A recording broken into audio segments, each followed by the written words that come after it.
Sir Mumbai में टिके रहने के लिए क्या जरूरी है? टिके रहने के लिए कुछ जरूरी नहीं है, सच? सिर्फ बेइज्जती बर्दाश्त करता रहे तो फिर उसके बाद में बड़े मियाँ, फिर उसके बाद फिर से शादी, फिर उसका पूरा एक दिन, फिर उसका अभी लेटेस्ट पान वाली कोठी।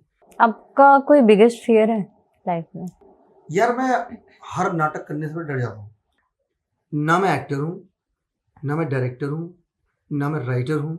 तो सिनेमा और थिएटर में आपके अकॉर्डिंग आपको क्या अलग लगता है यार दोनों में? अलग नहीं लगता, अलग सिनेमा पहले थिएटर ही था। जी। वैसे देखा जाए तो देखो, आर्ट को समझने के लिए बहुत गहराई चाहिए होती है और बहुत सच्चाई। आप अपने जीवन में कितना सच बोलते हो? मतलब अगर एक ऐसे आए मैं बहुत 75 ही बोल पाता हूँ, 50% ही। भैया नहीं बोलने देते सच लोग। नमस्कार, मैं प्रेरणा आप सभी का 1 to 1 विद प्रेरणा में स्वागत करती हूँ। आज के हमारे खास मेहमान बेहद ही खास हैं। ये मुंबई थिएटर जगत में एक जाना माना नाम है। इनका नाम है इमरान रशीद। इनके थिएटर ग्रुप का नाम है रंगबाज प्रोडक्शन और इनके कई सारे चर्चित प्ले हैं, जैसे बड़े मियाँ दीवाने, फिर से शादी, पितरस का रस और जंगल बुक आदि।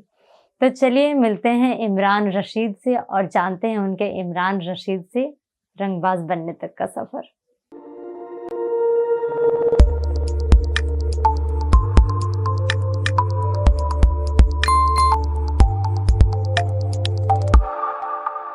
हेलो सर, नमस्ते, कैसे हैं आप? नमस्ते, कैसी हैं आप? मैं अच्छी हूँ। मैं बहुत अच्छा हूँ। सर यहाँ तक आने का आपने जो सफर तय किया, तो आपने क्या सोचा था? जो सोचा था वो हुआ? बिल्कुल नहीं। देखिए क्या होता है, जो सोचते हैं वो होता है, लेकिन ऐसा नहीं होता जैसे आप सोचते हैं। तो मैं जैसे यहाँ आया तो मैं थिएटर करता था अलीगढ़ में। अलीगढ़ में जो थिएटर करता था, यहाँ का थिएटर बिल्कुल ही अलग है। अच्छा। अलीगढ़ में मतलब 30 मिनट का प्ले करते थे। तो पहले तो थिएटर में मैं सोचता था जो अलीगढ़ में थिएटर कर रहे हैं वही थिएटर है, उसके अलावा कोई थिएटर ही नहीं है। अच्छा। जब मैं बाहर आया, मैंने एनएसडी में शो देखे, तो वहाँ पे पहला प्ले देखा मैंने, कैद हयात। तो वो प्ले देख के मुझे वाकई में ऐसा लगा कि मैंने कहा यार ये प्ले तो फिल्म की तरह से। पहला जो नाटक देखा मैंने, वो फिल्म तो मैं देखता था पहले, बहुत कम देखी है फिल्म मैंने। वो नाटक देख के लगा यार ये उसमें जो 30 मिनट का नाटक करते थे, तो वो होता था कि एक शो किया उसके बाद खत्म। अच्छा। फिर 30 मिनट का फिर कोई नाटक करेंगे कि फिर कभी, तो ऐसा होता था। लेकिन जब मैंने वो प्ले, उसके प्ले के बाद जो पूरी कास्ट आई, तो उन्होंने कहा प्ले जो है 11 साल से चल रहा है। तो मुझे बड़ा ताज्जुब हुआ वो प्ले देख के। मैंने कोई नाटक 11 साल तक भी चल सकता है। और आपने कब देखा था वो प्ले? वो मैंने देखा था 96 में। और 11 साल से 11 साल से वो कर रहे थे नाटक।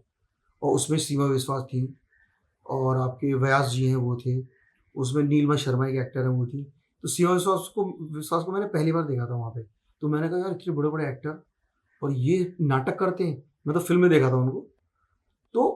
तो मेरा भ्रम टूटा कि जैसा मैं थिएटर सोचता था तो वैसा एक तो थिएटर नहीं मिला मुझे। देखा तो इतना लंबा। तो ये चीज़ जो आप सोच रहे हो ना, आप सोचो, ये नहीं कह रहा बिल्कुल कुछ नहीं होगा, होगा वही, लेकिन ऐसा नहीं होगा जैसे नियति चाहती है वैसा होगा। एक पावर है आपको जो उस लायक बनाती है जी। वैसे मैं किसी लायक नहीं हूँ ना, मैं सच बता रहा हूँ, ना मैं एक्टर हूँ, ना मैं डायरेक्टर हूँ, ना मैं राइटर हूँ, लेकिन हो गया बस मुझसे, क्योंकि किसी पावर ने करवाया। मतलब देखिए, अभी मैंने कल ही मैं इंटरव्यू सुन रहा था इनका जावेद अख्तर साहब का जी। वो एथिस्ट है।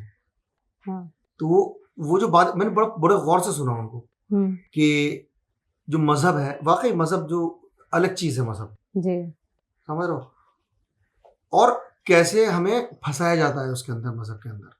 लेकिन मजहब का खुदा से कोई ताल्लुक नहीं है। अच्छा। मजहब का भगवान से कोई ताल्लुक नहीं है, क्योंकि उसकी नजर में सब एक है, वो एक जो पावर है। तो ये मेरा मानना है कि आप जैसा सोचते हो वैसा नहीं होता, लेकिन होता है, समझ रहे हो, होगा वही जो आप सोच रहे हो, लेकिन ऐसे नहीं होगा। तो जब मैं यहाँ आया तो मैंने कहा बस थिएटर करके एक्टर बनेंगे, ये करेंगे, तो एक्टर बना। एक्टर बनने के लिए नादरा मैम को ज्वाइन किया मैंने, जो मेरी टीचर है, नादरा जहीर बब्बर। उनके साथ रहा तो वो अलग ही जिंदगी मेरी रही। राइटिंग सीख गया उनके साथ रह के, उनको देख देख के डायरेक्शन सीख गया मैं। उनको देख के मैं, मतलब मुझे समझ में नहीं आता था कि मैं जो राइटिंग कैसे करूँगा, मुझे लिखना ही नहीं आता था। अच्छा। क्योंकि लिखना इन द सेंस पढ़ लेता था मैं, पढ़ रहा हूँ चीजें, मैं ग्रेजुएशन से किया। ये नहीं था मैं कहानी जोड़ूंगा और वो कहानी ऐसी होगी कि लोग पसंद करेंगे, उस पर डिस्कस करेंगे, ऐसा नहीं हो सकता। जब मैं किसी राइटर को पढ़ता था, मैंने कहा ये राइटर लोग अलग होते हैं, लेकिन नादरा मैम के साथ रह गए, जो राइटिंग मुझसे आ गई डायरेक्टली, तो बहुत बड़ी बात है। और फिर मैं एक्टिंग भी करने लगा साथ में, तो मैं एक्टर भी हो गया। और फिर जब नादरा मैम को छोड़ा, फिर नाटक प्रोड्यूस भी करने लगा, तो प्रोड्यूसर भी हो गया। तो ये चीज़ें ना ऐसी नहीं कि आप तैयारी करके आया था मैं कि नहीं मुझे जाके प्रोड्यूसर बनना है, मुझे जाके डायरेक्शन करना है, मुझे जाके एक्टिंग, कुछ तैयारी करके नहीं आया था, मैं आ गया था बस। और मैं आया था मतलब 2-3 महीने के बाद बॉम्बे देख के मैं निकल जाऊंगा, जैसा है अगर हुआ तो होगा। अब 2002 से अभी तक हूँ बॉम्बे, ये नहीं सोचा था मैंने, ये बिल्कुल भी नहीं, ना मेरे ख्वाब में है ये सब चीज़ें, लेकिन कर रहा हूँ। तो आपको निर्देशक बनने के लिए किसी ने प्रेरित किया था या आपके अंदर से ये चीज आई थी? यार प्रेरित करना ये किसी ने नहीं किया, मैं खुद ही नादरा मैम को देखता था करते हुए। जब मेरे सामने उन्होंने सुमन सना डायरेक्ट किया, जी जैसी आपकी मर्जी डायरेक्ट किया, और उस टाइम 6 प्ले डायरेक्ट किए मेरे सामने, समझ, ऑपरेशन क्लाउड बर्स्ट, तो ये सब चीज़ें मैं देखता रहता, तो मेरे जहन में थी वो चीज़ें।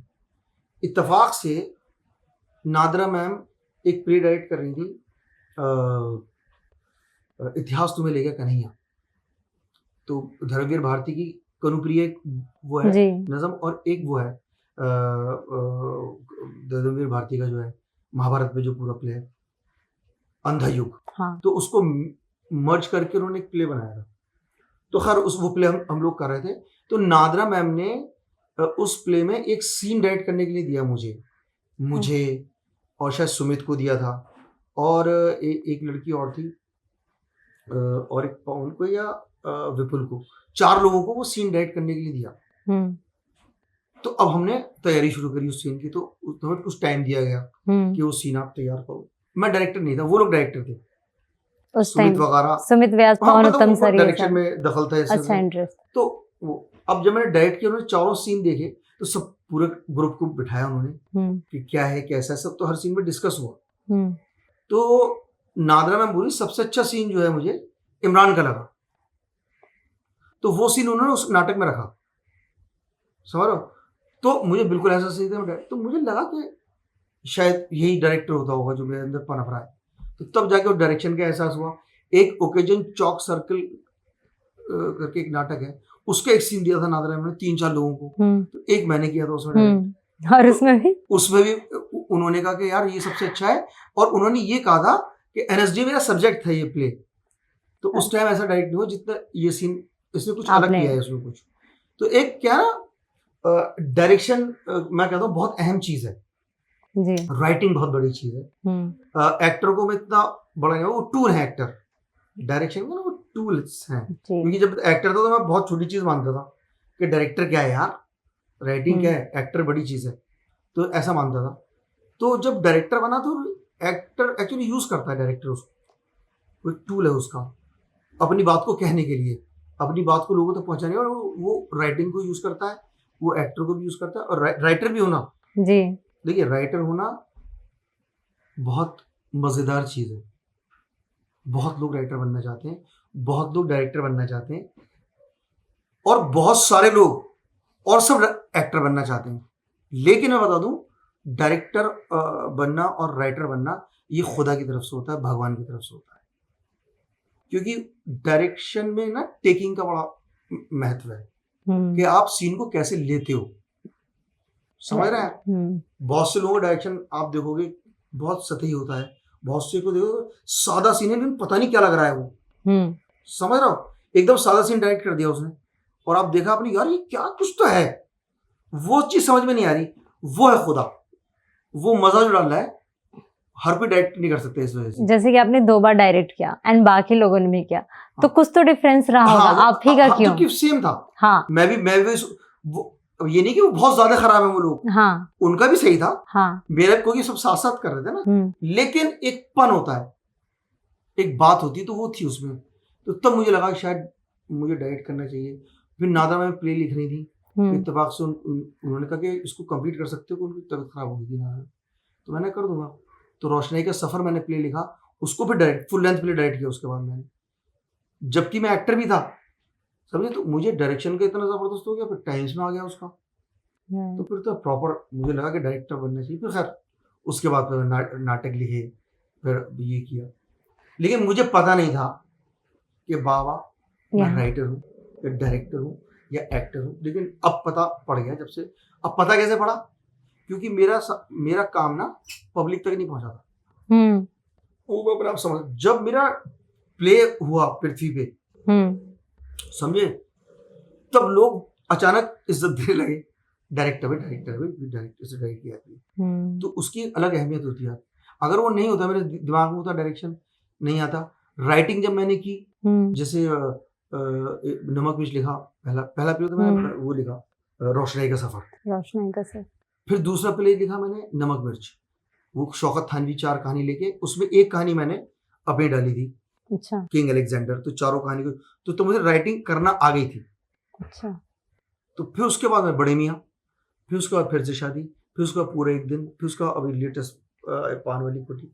तो ये फिर और मेरे कॉमेडी नाटक है जी, वो भाई, और म्यूजिकल लोग कहते हैं बहुत मुश्किल होते हैं। हाँ, म्यूजिक में लाइव म्यूजिक में मुझे मजा आता है। म्यूजिक बहुत, मेरा भाई बहुत फेवरेट चीज है म्यूजिक।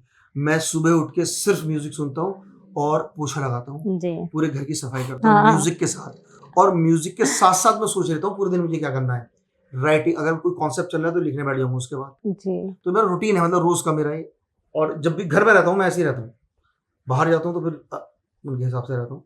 घर में अगर रहूँ तो मेरा तो म्यूजिक और कॉमेडी की टाइमिंग बहुत मैंने सीखी नहीं है। टाइमिंग मैं फिर कह रहा हूँ, मैं ना एनएसडी से हूँ, ना एफटीआई से हूँ, और ना विस्लिंग वुड से हूँ। समझ रहे हो जी? बाबा फ्री में सीखा हूँ सब, लेकिन मैंने मेहनत बड़ी कीमती करी अपनी, उसकी कीमत की कोई अंदाजा नहीं है। तो अब सभी देख ही रहे नाटक मेरे, और जाहिर सी बात, नाटक पृथ्वी में 500 रुपए का टिकट यार, फुल जाना, ये मैं सोच से परे है भाई। आप मेरी उससे पहले की जिंदगी देखोगे ना जी, जो मैंने जी है, आप अंदाजा नहीं लगा सकते कि ये होगा मेरे साथ बॉम्बे में। ये अलग बात है कि स्टार बन जाना, बहुत लोग स्टार बन गए मेरे सामने, और स्टार क्या, वो एक्टर ही है, स्टार कुछ नहीं होते। मैं तो एक्टर ही समझता हूँ, वो भी एक्टर थे, मेरे साथ काम किया। लेकिन वो तो बहुत बड़े लोग थे, बहुत बड़े लोगों के बेटे थे वो, समझ रहा हूँ। लेकिन मैं अपना जानता हूँ कि मैंने कहा, और मैं बहुत खुश हूँ। वो कौन से लोग हैं, अगर आप उनके नाम बताओ। मैंने कहा बाबा जी इतना कर लिया, हाँ, जो मुझसे कुछ नहीं होने वाला था ना। एक ग्रेजुएशन करके आया मैं जी, वो भी पॉलिटिकल साइंस फिलॉसफी से ग्रेजुएशन किया। और वो सब्जेक्ट ऐसे होते हैं यूनिवर्सिटी के, जो सबसे कम मार्क्स आते हैं तो ये वाले सब्जेक्ट मिलेंगे आपको। समझ रहे हो? अच्छा। तो यानी कि मैंने कुछ मेहनत ही नहीं की यार, समझे। लेकिन जब से थिएटर शुरू किया और उसने ऐसा मुझे पकड़ा, और मेरे जहन में, और अब भी है, मतलब चीजें मेरे, और कहानियां अब उगने लगी मेरे जहन में। अभी पान वाली कोठी लिखी है, अब दूसरा चलने लगा मेरे दिमाग में। पान वाली कोठी भी कम से कम 5-6 साल दिमाग में रहा है, तब जाके 3 दिन लिखा है मैंने वो। 5-6 साल दिमाग में चलने के बाद 3 दिन लिखा कहानी को, फिर उसके बाद मैंने दोबारा वो किया। तो यार अब मुझे लगा कि मैं आर्टिस्ट हो गया हूँ। जब ये चीजें होने लगती है ना आपके साथ में, आपका दिमाग चलने लगता है एक्टिंग में, डायरेक्शन में। और जब मैं डायरेक्ट करता हूँ किसी एक्टर को, एक तो मैं एक्टर अच्छा हूँ जी, तो मैं खराब एक्टिंग करने नहीं दूंगा अपने सामने, राइट, समझ रहे हो? हाँ। क्योंकि फिर मैं चाहता हूँ जैसा मैं करता हूँ, कम से कम सामने वाला, मैं बता रहा हूँ उसको, मैं सारी पोल बता देता हूँ अपनी, मैं सारे सीक्रेट्स बता देता हूँ उस एक्टर को। मेरा तो ये करना है तो ये करना पड़ेगा। तो मेरे साथ के जो एक्टर हैं, जो नॉन एक्टर भी हैं, तो वो भी कुछ कर जाते हैं, समझ लो। तो ये सारी चीजें, अब ये जो बातें कर रहा हूँ ना, मैं ये बात करने लायक भी नहीं हूँ। अरे सर, समझ रहा हूँ, सच बता रहा हूँ मैं। मेरे ना बाप बहुत बड़े राइटर थे, ना डायरेक्टर थे, समझ रहा हूँ, कोई गॉडफादर नहीं, कोई कुछ नहीं भाई, कुछ नहीं। लेकिन सबसे खूबसूरत चीज मुझे ये लगती है, जो मैंने जिंदगी जी है अभी, और जिस वक्त मैं आर्टिस्ट नहीं था, लेकिन अब मैं अपनी जिंदगी तो इतनी आर्टिस्टिक जिंदगी जी का आया हूं मैं। जो मेरा मोहल्ला है बुलंदशहर में मुसलमानों का, और जो मैं क्रिएट करता हूँ स्टेज पे, वो मोहल्ला अपना, वो बातें, चाहे बड़े मियाँ हो, चाहे फिर से शादी हो, मेरे नाटक देखोगी तुम, और जब तुम मेरे मोहल्ले में जाओगी, मेरे घर पे घूमोगी, तो तुम थोड़ी देर बैठोगी, यार ये लाइन आपने इस आदमी के लिए क्या समझे, ये तो ऐसे बोलता है जैसे तूने कहा आपकी फिल्म में जी हाँ ऐसे हाँ ये तो ये मुझे रिसर्च नहीं करनी मुझे, और अगर पूरी जिंदगी मैं अपनी कहानियों में से कहानियां लिखता रहा तो मैं भूखा नहीं मरूंगा। ये मुझे अंदाजा हो गया, मुझे कुछ नया करना ही नहीं है भाई, मुझे वही करना है जो कर रहा हूं मैं बचपन से अब तक। कहीं ना कहीं आपने जितना कुछ लिखा है अभी तक या जितना डायरेक्ट किया है या जो भी किया है वो आपके आसपास से ही आपने वो चीजें ली हैं। तू भी हो सकती है, तो कोई भी हो सकता है मेरी कहानियों में, पकड़ लेता हूँ। अभी वरुण भी हो सकता है अगला, मैं लिखने वाला था अभी, लेकिन वो कैंसिल किया मेरे पृथ्वी पे। कई सारे इतना टाइम नहीं था, क्योंकि मैं एक स्क्रिप्ट और लिख रहा हूँ, एक फिल्म की स्क्रिप्ट लिख रहा हूँ, तो मैं उसमें तो पृथ्वी का वो आ गया, क्या कहते हैं, फेस्टिवल जी। तो बोले वो पृथ्वी हाउस में जो होना है 1 घंटे का, करोगे क्या? यार मैंने कहा मैं करूंगा, और फिर मैं उसमें वरुण ये सब आज की पॉलिटिक्स को ले रहा था जी हाँ। ये सारा मेरे रूम का माहौल जो है बाबा लिटरेचर है मेरा रूम का माहौल, ये कहानियां हैं मेरे आसपास, क्योंकि मैं राइटर हूँ जी, समझ रहे हो हाँ। तो जब आप राइटर हो जाते हो ना, आपके आसपास की दुनिया किताब बन जाती है जी, समझे, आप लिखे जाओ उसको। और मैं सोचता हूँ इतना ही लिखने के लिए मैं क्यों किसी कहानी चुराऊंगा भाई, समझ रहे हो, लोग कहानी क्यों चुराते हैं मुझे तो यार ये बड़ा ताज्जुब होता है, इतनी कहानियां फैली पड़ी चारों तरफ। उन्हें आपसे सीखने की जरूरत है, तो शायद वो समझ पाए, समझने की बात हाँ, सब सीखने की नहीं, कोई किसी गुरु हाँ, सब गुरु हैं हाँ जी, एक दूसरे के सब गुरु हैं, जो सामने बैठा है वो हाँ, गुरु है जी, समझ रहे हाँ, ये फिलॉसफी हमेशा रखो तो आप जो मेरे सामने है, मैं तेरे सामने तो तू मान ले हाँ, लेकिन तू भी गुरु है भाई तो जो सामने है वो खुदा है, वो गुरु है, वो सिखा रहा है आपको जी। और जब तक कि आप स्टूडेंट रहेंगे, जिंदगी आपकी बहुत जबरदस्त रहेगी, जहां आपके अंदर सिखाने वाली बात। और ये प्रोफेशन ऐसा खासतौर से राइटिंग, डायरेक्शन और एक्टिंग, ये सिखाई नहीं आती, कोई नहीं सिखा सकता। टेक्निकल चीजें सिखा सकते हैं आपको कि भैया कैमरे के इस तरफ देखो, सब लोग ये कर सकते हैं, लेकिन वो जो एक अंदर पन है, वो मजा जो है, जैसे इरफान खान के अंदर एक मजा था, क्या मजा है मुझे नहीं पता, कि इरफान खान से पूछते तो वो भी नहीं बता पाते जी। मैं कहूंगा इरफान खान से कि सर आपकी यार मैं वो देखता हूँ फिल्में, आप इतना मजेदार लगते हो यार आप, कि मैं देखते रहता हूँ आपको, तो कहेगा हाँ करता तो हूँ यार, लेकिन ये चीज इरफान खान भी नहीं। मैं मुझसे आप पूछोगे मेरी एक्टिंग के बारे में, तो जो मैं फन क्रिएट करता हूँ स्टेज पे, तो मैं एक हद तक बता सकता हूँ, लेकिन उसके आगे नहीं बता सकता, क्योंकि वो क्या है, वो कुदरत है जी, उसका सिर्फ आप मजा ले सकते हो, सिर्फ मजा ले सकते हो, और वो आपके लिए होता है पर्सनल, तो आप बता नहीं सकते उसको कि क्या मजा आ रहा है, मुझे बड़े मियां करते हुए स्टेज पे क्या मजा आता है, वो अंदर से आता है जब आप स्टेज पे होते हो। 2010 से कर रहा हूँ बड़े मियां, पर जिस वक्त बड़े मियां की जोन में होता हूँ मैं, तो मुझे नहीं लगता कि उस वक्त कोई एक्टर या कोई आ जाए उस वक्त तो मैं टकरा जाऊं, तो टूट भी सकता है, इतने रिदम में होता हूँ मैं, करता तो मैं 90 साल के बुढ़े का, लेकिन बहुत जान होती है मेरे अंदर उसमें हाँ। मैंने कभी कभी ऐसा हुआ है कि बड़े मियां 103 मेरा बुखार था, और बड़े मियां किया, उसका सही हो गया बुखार, तो उसका ये मजा है, वो आर्ट आपको ऐसा कर देती है, दवा है आपके लिए, दवा बिल्कुल दवा है वो, तो वो ऐसा चीज हो जाता है कभी कभी। अब जब उससे बाहर निकलता हूँ 2 घंटे बाद, जब पब्लिक से बात करता हूँ, तो मुझे लगता है कि मैं बड़े मियां का क्या हूँ, अभी समझ रहा हूँ, वो दुनिया मेरी अलग हो जाती है, क्योंकि इतना देखो 100-150 पता नहीं कितने कर दिए होंगे, लेकिन हर शो का अपना एक्सपीरियंस है, वो अलग तजुर्बा है, वो मजा अलग है, उस अभिनय का उस लेवल पे जाना, वो चीजें करना, और खैर उसके बाद तो फिर बहुत नाटक किए, सारे नाटक किए, तो ये एक आर्टिस्ट होना, आर्ट, ये बात सही है कि आर्टिस्ट जो होता है ना, एहसास उसको मजा जब आता है वो 35 से 40 साल के बाद आता है, समझ रहे हो, वाकई में बता रहा हूँ कि कुछ चीजों में परसों ही पता पड़ी है। ये आंसर युवा पीढ़ी सुन के उनको अच्छा लगेगा कि चलो 35 से कुछ परसों पता पड़ी है मुझे अपने बारे में, अच्छा समझ रहे, राइटिंग के बारे में, डायरेक्शन के बारे में, ऐसा नहीं है कि मैं 10 साल से करता आ रहा हूँ तो मुझे पता है, रोज आपको कुछ पता पड़ता है उसके अंदर। अभी मैं वो लिख रहा हूँ, फिल्म लिख रहा हूँ भाई, 15 दिन हो गए लिखा नहीं जा रहा, मुझे लगा कि लिखना भूल गया क्या। जरूरी है, जानना बहुत जरूरी है उस चीज को, छोड़िए मत किसी चीज को। हम ना छोड़ते चले जाते वो चीज जो है ना बहुत बड़ी गैप बन जाता है आर्ट और एक। जैसे अभी एक साहब कह रहे थे यार प्ले बहुत अच्छा है, लेकिन इतना अच्छा नहीं है, वो सेलिब्रिटी है इस वजह से लोग जा रहे हैं देखने, समझिए। तो ये आपका personal as a student, as a आप अगर सीखना चाह रहे हो तो ये आपका पर्सनल वो होना चाहिए रिव्यू, ये बताने की बात नहीं है किसी को। अगर आपको किसी का प्ले, आप गए बहुत बड़े आदमी का प्ले देखने, लेकिन तो हो सकता है फिल्मों ने बड़ा कर दिया हो उसको, चीजों ने बड़ा कर दिया हो, लेकिन वो सही एक्टर हो।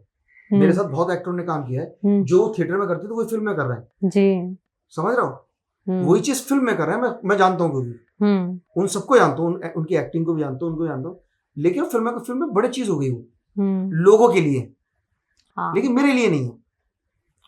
अगर मैं अभी मैं देख रहा था ये काला पानी देखा मैंने, जैसे काला पानी तो बहुत अच्छा है जी, काला पानी बहुत अच्छा लगा सर, लेकिन कोई स्पार्क ऐसा अभी सीरीज बन नहीं रही है जिसमें एक वाव वाली बात आ जाए। मैंने देखा अभी नोवेयर करके एक इंग्लिश फिल्म, ऐसी बैठे हुए देखी मैंने, यार वो देख के वही अटक गया उस फिल्म पे। मैं समझा कि पूरी दुनिया में ही ऐसी चीजें बन रही है जो मजा नहीं आ रहा है, और भाई वो जबरदस्त कॉन्सेप्ट, मैंने कहा, और वो देख के लगा मैं नहीं लिख पाऊंगा भाई, मुझे लगा ये अब भी ऐसा काम हो रहा है कि लोग कमाल हो सकता है। बहुत सारी चीजें हैं, राइटर बहुत है जी, अच्छा लिख रहे हैं, लेकिन पता नहीं क्यों उसका असर नहीं हो रहा है। सच बात कर रहा हूं मैं जी। मेरे दोस्त भी लिख रहे हैं, मैं नाटक लिख रहा हूँ, मैं अभी मेरे पान, लेकिन मेरा ना उसमें तो असर है क्योंकि आपकी कहानी आसपास से प्रेरित होती है, और मैं बता रहा हूँ आसपास से ही, इसीलिए उसका असर है। कहानी मैं तो अभी मेरी कहानी ये है कि ये मैं यहाँ रह रहा हूँ कोलीवाड़ा में जी, मड में रह रहा हूँ, रोज मैं दारू पीने के लिए पानी सप्लाई करता हूँ यहाँ से पानी और बर्फ मुझे देना पड़ता है, आइस उनको, वो सारे मछली पकड़ते हैं 3 बजे तक, वहां 3 बजे वो वहां पहुंच जाते हैं उस पे, तो उसमें करेक्टर आते हैं, मेरे दोस्त बना लिया उन्होंने मुझे, दारू पीने के लिए पानी सप्लाई करना पड़ता है, लाइक क्यों यार मुझे अच्छा लगता है, तो डर के मांगा उन्होंने पानी, अब वो परमानेंट हो चुके हैं, तो अब वो सब दोस्त हो चुके हैं जी। अब उन्हें पता पड़ा 1 साल बाद में खाली करने हैं, तो उन्हें बड़ा अफसोस हुआ, बोले यार ऐसा तो पड़ोस ही नहीं आएगा यार, समझ रहा हो। तो वो भी कहानियां है, वो आता है भाई, आते हैं वो क्या कर रहा है, किधर कर रहा है, ये क्या, उनको ये नहीं पता मैं डायरेक्टर हूँ कुछ, लेकिन वो अपने हिसाब से आते हैं, खाना भी खाते हैं कभी कभी मेरे साथ, बोले क्या बना है, ये तो एक रोटी पे मैंने उनको वो रख के दे दिया, सारा रोटी लेके चला गया, खा गया। तो यार ये चीज है ना, ये कहानियां है, समझ रहे हो, ये सब कहानियां, और इंस्पायर आप किसी भी हो सकते हो भाई, किसी चीज से भी हो सकते हो, और वो चीज बड़ी होती है। देखिए क्या है, और किसी से नहीं हो रहा है, बहुत बड़ी चीज से इंस्पायर नहीं हो रहा है आप यही मसला है, तो वो आपके ऊपर है, आप किस छोटी चीज को इंस्पायर करके बड़ा बना सकते हो, राइट। और इंसान ने, खुदा ने इंसान को ऐसी खासियत दी है, ये आंखें इतनी जबरदस्त चीज है जिसपे टिक जाएं, उसको ना स्टार बना देती है, उसको सिर्फ हमारी आंखें ही तो हैं, राइट। हम देखते हैं जिस पे रुके, समझ लो काम हो गया उस चीज का, चाहे वो पानी की बोतल क्यों ना हो, वो रखी हुई है, चाहे ये पेन क्यों ना हो, समझे, इस पर अगर मेरा दिमाग टिक गया तो इस पे कहानी लिखनी शुरू कर दूंगा मैं। तो ये सारी है, पूरा मोहल्ला मेरा, और बहुत कहानियां हैं यार, बहुत कहानियां हैं, इतनी लिख भी नहीं पाऊंगा मैं जितनी आपके पास है।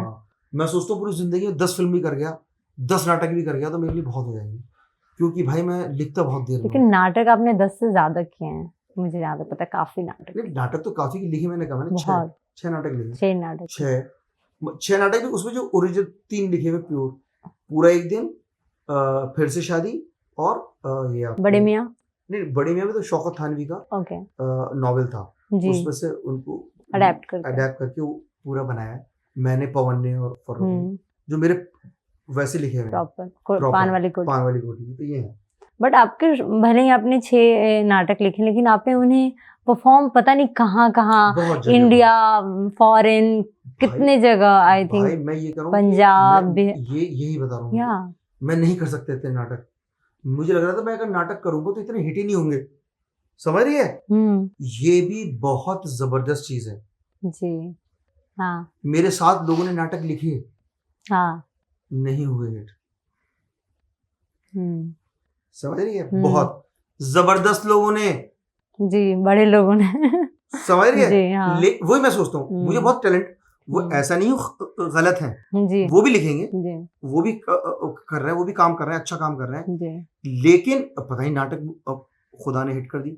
जब मैं कॉमेडी का क्या होता है, आप कॉमेडी लिख रहे हो, आप पब्लिक नहीं हंस रही है, रिहर्सल में नहीं हंसती पब्लिक भाई, और अचानक जब परफॉर्म करते हो पब्लिक आती है, जो लाफ्टर मिलता है, तो पहले शो में तो आपको पता ही नहीं पड़ता, बोले ऐसे लिखा है क्या मैंने, ये गलत तो नहीं समझ रहे हैं भाई। जब बड़े मियाँ हुआ था तो 14 लोग आए थे, तो हमें हंसी की आवाज भी नहीं आ रही थी, मैंने कहा प्ले फ्लॉप हो गया भाई। तो फिर जब दूसरी जगह किया हमने जाके मानिक सभा में किया, तो 144 लोग आए, फिर हमारे पास तक हंसी पहुंची, तो हमने कहा ये तो बहुत हल्का सा कॉमेडी है। और जब पृथ्वी पे किया 4 शो, तो ऐसी हंसी पूरा भाई, हम भी हंस रहे, पब्लिक भी हंस रही है।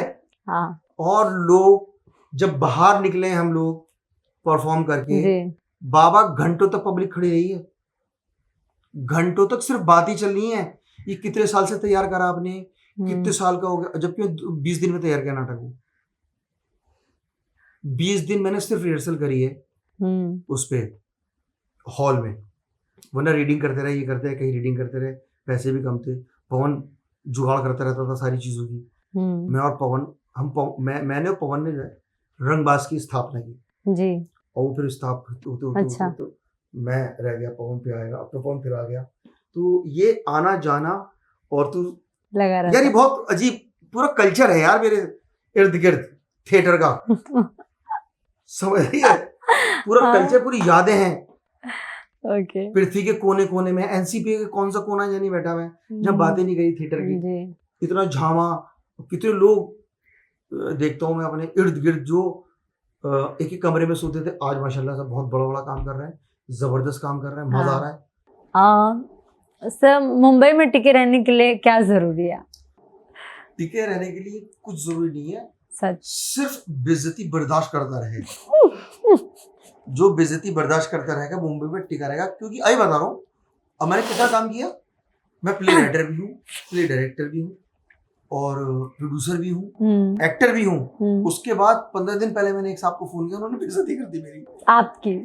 हाँ, वो भी डायरेक्टर है, हाँ, वो राइटर है, पता नहीं, वो नहीं पता, हम नाम नहीं लेंगे, लेकिन वो बहुत बड़ा आदमी है। मैंने कहा ये जो काम कर रहे हो, वो काम मैं कर रहा हूँ, ये आदमी बड़ा कैसे हुआ और मैं छोटा कैसे हो गया? ये बड़ी बात है, मैं समझ। ये जो जाति प्रथा है इंडस्ट्री वाली, हाँ, अब पंडित होते हैं ना, पंडित अब नाम के पंडित हो गए वो, लेकिन वो काम कुछ नहीं आता भाई, उनसे अच्छा काम तो उनसे नीचे वाला कर देता है, समझ रहे हो? No comments. तो अब पंडित बड़ा है, वो काम करने वाला बड़ा, ये आप डिसाइड कीजिए। तो ये हर उसमें जिस आप फील्ड में जाएंगे, तो ये जात बरादरी प्रथा बनाने वाले लोग, ये तोड़ना है हमें अपने काम कर करके, मेहनत कर करके, और बॉम्बे में टिकना है, बेइज्जती हो। और देखिए एक खूबसूरत वाक़या बताओ, जैसे आपकी एक बस में आप चढ़े, बॉम्बे इतना बड़ा है, वहां आपकी लड़ाई हो गई, उस बस में पिट गए आप, मान लीजिए, और नीचे उतरे, वो बस चली गई, आप अकेले खड़े, 2 लोग, वो पहचानते भी नहीं आपको, तो लेकिन वो जो पिटे आप, तो आप दिमाग में रखोगे पिटा तो आपको बड़ी बेइज्जती हुई, अरे पिट गए तो भाई का कैसा हाल चाल है भाई, ठीक है यार, रास्ता बताओ यहाँ का, भूल गए आप, ना वो जानता है ना आपकी न्यूज। तो देखिए यहाँ अब जैसे बुलंदशहर पिट जाता है, तो घर खबर पहुंच जाती, पूरे मोहल्ले में ही होता है, फला का आदमी पिट गया, ये मारो बे, इज्जत का। यहाँ तो बेइज्जती, इधर बेइज्जती हुई, 2 कदम पे फिर फ्रेश मामला, समझ रहे हैं आप? तो ये अगर जिंदगी रखेंगे आप, तो बॉम्बे में मारते दिखाएंगे आप, और खासतौर से प्रोड्यूसर अगर आपको बनना है भाई, उसमें बहुत कुछ सहना पड़ता है, समझ रहे हो? इज्जत बेइज्जती भी, रीजनेबल इज्जत भी है आपकी, प्रोड्यूसर की बड़ी इज्जत होती है कि आप इस नाटक के प्रोड्यूसर हैं, अरे बैठिए आप, बैठिए, ये भी है। लेकिन वो प्रोड्यूसर अंदर गरीब होता है, उसको पता है मैं कितनी बेइज्जती करके ये मैंने चीज तैयार करी है और क्या। तो ये है। आपका कोई बिगेस्ट फियर है लाइफ में किसी चीज से? यार बिगेस्ट, यार मैं हर नाटक करने से डर जाता हूँ, हर शो करने से डर जाता हूँ, क्योंकि क्या है वो डर बहुत जरूरी है। डर क्योंकि आप परफेक्ट तो हो, आपसे काम तो आता है, लेकिन ये ऐसा काम है क्योंकि आर्ट आप एक बार कर दिया आपने तो दोबारा आप खुद भी नहीं कर सकते, समझ रहे हो। तो ये डर रहता है कि हमेशा अच्छा करना, ये डर रहता है हमेशा चीज वैसी जैसे बड़ी में मैंने बनाया, तो मैं हमेशा सोचता हूँ कि क्या ऐसा नाटक बना पाऊंगा मैं, लेकिन ऐसा नाटक नहीं बना पाया मैं, जबकि मैंने ही बनाया। पवन फर्रुख हम लोग वो टीवी नहीं बनाया, उसके बाद फिर से शादी बनाया मैंने। अब लगता है तीसरा नाटक क्या फिर से शादी जैसा नाटक बना पाऊंगा मैं, समझ रहे हो, क्योंकि वो नाटक अब चल चुके हैं, हिट हो चुके हैं, तो मजा आ रहा है लोगों को। तो ये बड़ा आपको लगता है कि यार अब आपका नाम बढ़ गया, और जितना आपका नाम बढ़ता रहता है उतना डर और बढ़ता रहता है भाई। अब पब्लिक आएगी ना, खुदा ना खास्ता भगवान ना करे अगर गड़बड़ हुआ तो बड़ी बेइज्जती कर देती भाई पब्लिक उसी टाइम, और थिएटर में तो शो खत्म होती, इतने दुश्मन हैं। वो दोस्ती कौन है वो दुश्मन? अरे बहुत है वो जानने होंगे, वो मेरे दोस्त हैं, लेकिन सारे दुश्मन है अगर नाटक खराब करेंगे तो आप सब जानते हैं। आपने इतने सारे जो अभी इंडस्ट्री में जो लोग हैं, काफी सारे अनगिनत लोग हैं जो अच्छा काम कर रहे हैं, आपने उन सभी के साथ काम किया, तो उनमें से कुछ ऐसे नाम जिनका एक्सपीरियंस काम करने का उनके साथ रहा? बहुत काम किया, सुमित के साथ काम किया है, आकर्ष के साथ किया है, नसीर सर के साथ किया है, नादरा मैम तो हैं, राज सर तो हैं, जूही बब्बर हैं, ये बहुत है भाई, बहुत है। तो ऐसा किन्हीं के साथ? पवन तो अभी 15 साल तो पवन के साथ ही किया मैंने, सिर्फ 15 साल एक, और ये नहीं कि उनके साथ एक 2 दिन जुड़ा हूं मैं जी, हाँ 15 साल 16 साल तो सुमित के साथ ही किया होगा मैंने, सुमित व्यास के साथ, चाहे आनंद तिवारी हो, चाहे मतलब जी कोई भी है, मतलब कैसा एक्सपीरियंस था इनके जिया हूं मैं। अच्छा जी, जिया हूं मैं यार, ये नहीं कह सकते नाटक कि क्या ये थोड़ी कि आपने सांस लिए यार, जिया हूं जैसे जिंदगी जिए, जिंदगी में भी लोग आ गए, समझ लो।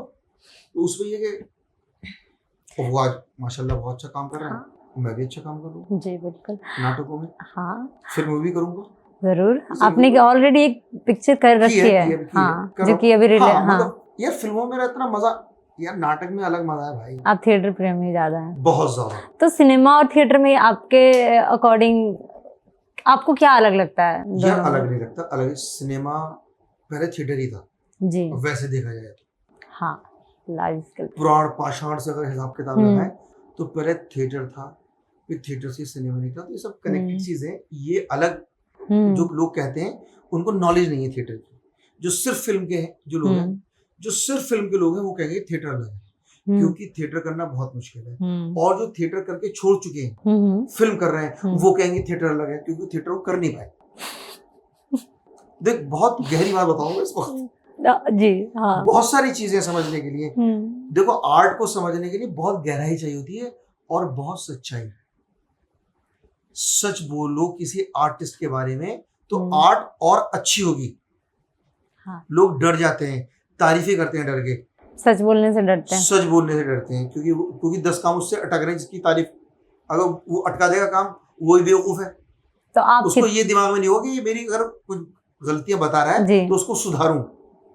तो एक अच्छा आर्टिस्ट, लेकिन वो आर्टिस्ट नहीं है, अगर वो मैं अगर जैसे तूने कोई काम किया, मैं बता रहा हूँ कि तुम यार ये मुझे मजा नहीं आया इसमें, ये तूने अच्छा किया, हाँ। अब तो बुरा मान गई उस बात पे, हाँ। तो ये ना मेरी गलती नहीं है, ये एज एन आर्टिस्ट तेरी गलती है कि तुझे उसको सुधारना है, हाँ, या बुरा मानना है, तब क्या ना आप आर्ट पनपेगी यार, हाँ। फिर वो एक पॉजिटिविटी, एक पॉजिटिव चीज जाएगी आपके थ्रू, समझ रहे हो। अगर आप नाराज हो गए तो खत्म है, हाँ। भैया मुझे मेरे पे इतना टाइम नहीं मैं तेरी बुराई करूँ भाई, हाँ।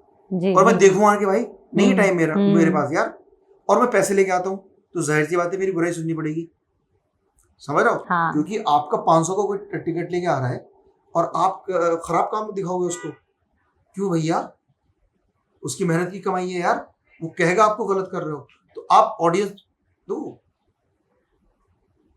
इतना इतना इल्यूजन चारों तरफ फैला है ना आर्ट को लेके। मैं फिल्मों में देखता हूँ बहुत खराब एक्टर है, समझे, लेकिन हिट है सर।